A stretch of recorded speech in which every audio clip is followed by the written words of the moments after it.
you guys do. Critics are calling Killing Them Softly an electrifying thriller. I got the shotguns in the trunk. Brad Pitt gives an Oscar-worthy performance.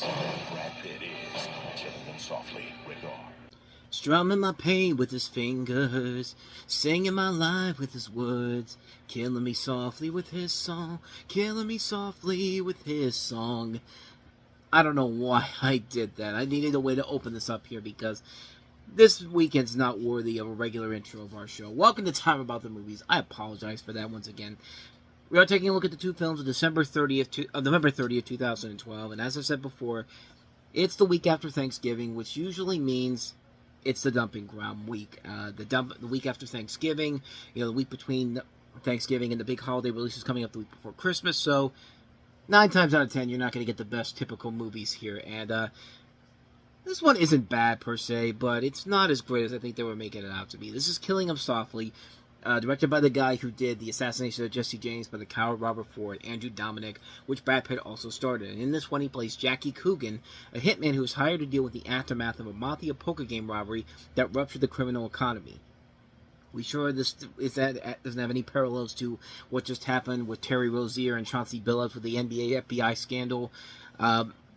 Probably not, but this is set during the events of the U.S. presidential election and the 2008 financial crisis, which, again, Brad Pitt was in The Big Short, too, so this won't be the last time we'll start a movie with that as the backdrop of that, the financial crisis, but other than that, though, it's fine, I guess. I mean, it's definitely much shorter than Dominic's last movie that he did, The Assassination of Jesse James by the coward Robert Ford, but this one's not as good as that film is, but it's a good film. It's a good film overall. Not a bad film per se.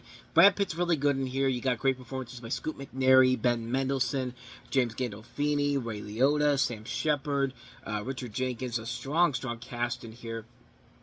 And it's a fine movie overall. It's not an Oscar contender, really. It's just kind of a film that got good reviews early word of mouth with the Palme d'Or in the summer, and then they thought they were going to put this out there to be the next big Oscar contender for the Weinstein Company, and it just never was it, man. It was a movie that was just okay, but never anything that really screamed out. This needed to be a movie that had to be an Oscar contender. This feels like a film. They had it in their vault, so they basically said, fuck it, let's put it in let's put it out on this weekend, see what happens, and it did a decent numbers. $37 million over a $15 million budget, so not bad overall, but again, it's a movie you watch once. It's just kind of like, it's okay, but I really have no intention of ever watching this again, per se, so with that said, let's go ahead and move on to our last film that we have here. This will be a quick show this week, The Collection. To save his family, You're the only person to see the inside of this hotel and live. one man will re-enter I hope you find this guy. If he catches you, he's gonna make you wish you were dead. the world of a psychopath. From the twisted writers of Saw, He's picking us off one by one.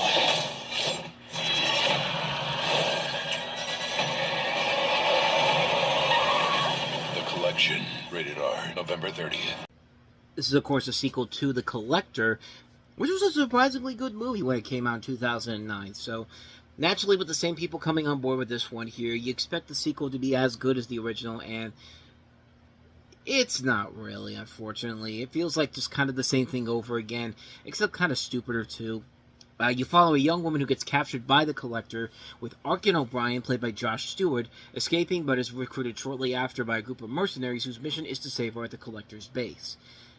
The biggest problem with this one is that they kind of add too much more comedic aspects to it, where it really feels unnecessary. It's kind of like what we just had recently with Tron Ares, a movie that really does not... Comedy should not be involved in the main focus of Tron Ares and a film like this. Like, the tonal shifts in this movie are just all over the place, and this one really, you feel the effects of them putting this comedy in here, and it's not straightforward comedy all across the board, but it just feels out of place for a movie like this, and the movie doesn't really elevate this to another echelon like a good horror sequel should. Like, we should expand the story on the main character of the Collector, like what's his backstory and all that. Like, a sequel should give you the opportunity to go bigger, and this really doesn't feel like it goes bigger on any front whatsoever. They don't have any big stars in here. The biggest star in here is Christopher McDonald, Shooter McGavin, and even then, he's barely in the movie for a little bit of time here, but other than that, though, the movie's just kind of a mediocre film in general.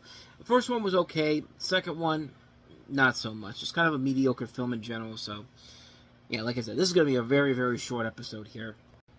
And next week doesn't get any better. But there will be at least one good movie we'll take a look at. But two more movies to look at. Two movies that were obviously dumped. One was obviously dumped out on this weekend because nothing else was out there. And then the other was an Oscar contender they hoped for, but sadly didn't get that. Even though it wasn't a bad movie overall. I actually really enjoyed the film we're going to talk about.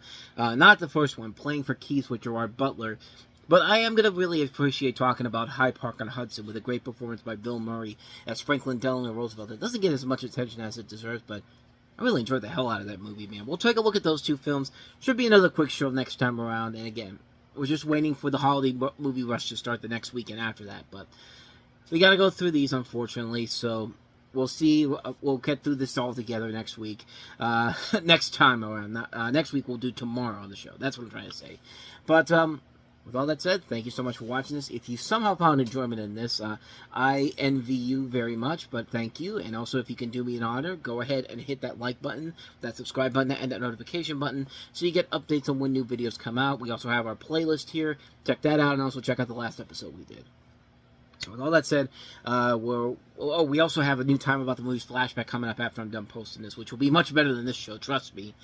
Maybe not by much, but we'll get through it, so with all that said, whether it's in the past, the present, or the future, I will see you at the movies. Take care.